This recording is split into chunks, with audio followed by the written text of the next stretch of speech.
जरूरी है। यार राहुल, कैसे हो? चलो कहीं घूमने चलते हैं। हाँ ठीक है, कहाँ चलेंगे? कहीं पहाड़ों पर? अच्छा आइडिया है। ठीक है, मैं बस की टिकट बुक करवा देता हूँ और अच्छा सा होटल भी देख लेता हूँ।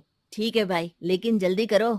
लाइफ में इतना स्ट्रेस हो गया है कि कुछ दिन का रेस्ट तो बहुत जरूरी बन गया है। राज का शाम को फोन आता है राहुल के पास।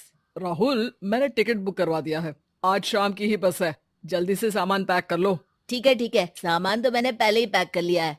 अब तो बस शाम का इंतजार है, जब हम बस पकड़ेंगे और निकल पड़ेंगे धर्मशाला की ओर।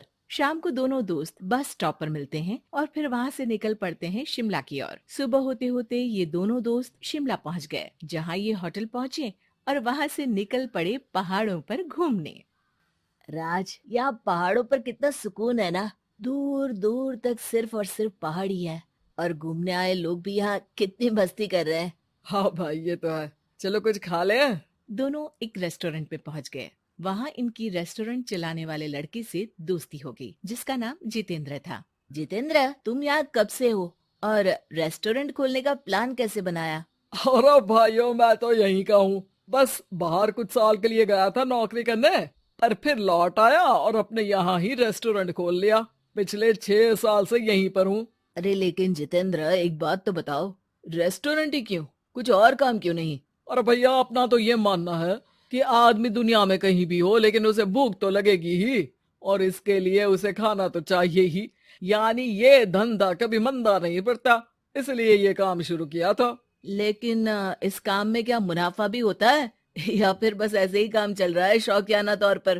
अरे अरे, क्यों नहीं भैया, काम तो हो ही रहा है, और मुनाफा नहीं होता तो ये 10 लोगों का स्टाफ कैसे रख लेता। वैसे आप भी क्यों नहीं इस बिजनेस में हाथ आजमाते हो? हाँ, आइडिया तो अच्छा है, लेकिन हम लोग तो सिर्फ यहाँ घूमने आए हैं और हमारे पास इतने पैसे भी नहीं है। अरे पैसों की चिंता क्यों करते हो? सिर्फ 5 लाख रुपए लगा कर भी आप काम शुरू कर सकते हो। अच्छा, वो कैसे? अरे आप रेस्टोरेंट में मेरे पार्टनर बन जाइए। जो मुनाफा होगा वो आधा आधा बांट लेंगे। राज को ये सुनकर अच्छा तो लगा, लेकिन राहुल को इस ऑफर में कुछ दिक्कत लगी। उसने कोने में ले जाकर राज को समझाना शुरू किया। अरे राज, पागल मत बन। हम सिर्फ यहाँ घूमने आए हैं, ये ऑफर के चक्कर में क्यों पड़ रहे हो? कुछ काम शुरू ही करना होगा तो दिल्ली में शुरू करेंगे, यहाँ शिमला में क्यों? अरे बेवकूफ, दिल्ली में 5 लाख रुपए में कौन सा काम शुरू करेंगे? यहाँ शिमला में इतने कम पैसों में काम शुरू कर लेंगे और 1 साल में मुनाफा लेकर वापस भी चले जाएंगे। ओहो, अरे भाई, तुम्हें जो करना है करो, लेकिन मैं इस बिजनेस में तुम्हारा साथ नहीं दे सकता। याद रखो, हम यहाँ सिर्फ घूमने आए हैं, कोई बिजनेस करने नहीं।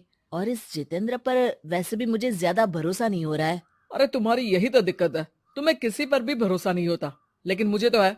मुझे पता है कि इतने कम पैसों में मुझे जितेंद्र अपना बिजनेस पार्टनर बना रहा है। अरे लेकिन क्या गारंटी है कि पैसे लेने के बाद जितेंद्र तुम्हें बेवकूफ नहीं बनाएगा? अरे मुझे तो है, मैं कुछ नहीं जानता। मुझे सिर्फ ये पता है कि जितेंद्र मेरे बारे में ज्यादा ना जानते हुए भी मुझ पर कितना भरोसा कर रहा है। मुझे तो लग रहा है कि इसके पीछे उसकी मंशा ठीक नहीं है। बाकी तुम्हें जो ठीक लगे वो करो। मैं तो आज शाम की ही बस से वापस जा रहा हूँ। ठीक है, तुम चले जाओ, लेकिन याद रखना कि आज के बाद मुझसे कभी बात करने की कोशिश मत करना। राहुल गुस्से में वहाँ से चला जाता है। दूसरी ओर राज और जितेंद्र साथ में मिलकर काम करने लगे। राज ने अपने घर से 5 लाख रुपए ये कहकर लिए कि जल्द ही वो 2 गुने पैसे कमाकर 6 महीनों में लौटा देगा। कुछ दिनों बाद, भाई जितेंद्र, तुमने 5 लाख रुपए तो ले लिया है, लेकिन काम में बहुत तेजी नहीं दिख रही है। अरे भाई, काम में थोड़ा समय लगता है, चिंता मत करो यार। हाँ वो तो ठीक है, लेकिन मेरे पैसों का तो कुछ हिसाब दो। कहाँ लगाया तुमने? अरे बड़े आए पैसों का हिसाब मांगने वाले। वो तो शुक्र मनाओ कि इतने कम पैसों में मैंने तुम्हें काम पर रख लिया है। क्या कहा तुमने? मुझे काम पर रखा है? अरे मैं तो तुम्हारा बिजनेस पार्टनर हूँ। बड़ा आया पार्टनर बनने वाला। औकात देखिए अपनी। 5 लाख में रेस्टोरेंट खरीद लिया है क्या? ऐसा है तो मेरे पैसे वापस करो, मुझे तुम्हारे साथ काम नहीं करना है। अरे पैसे कैसे? वो सब तो काम में लग गए।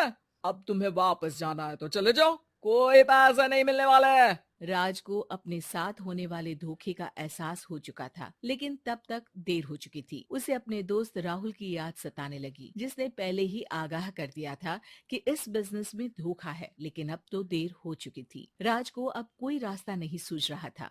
जितेंद्र भाई, मेरे पैसे वापस कर दो ताकि मैं लौट जाऊं। मुझे अब तुम्हारे साथ कोई काम नहीं करना भाई।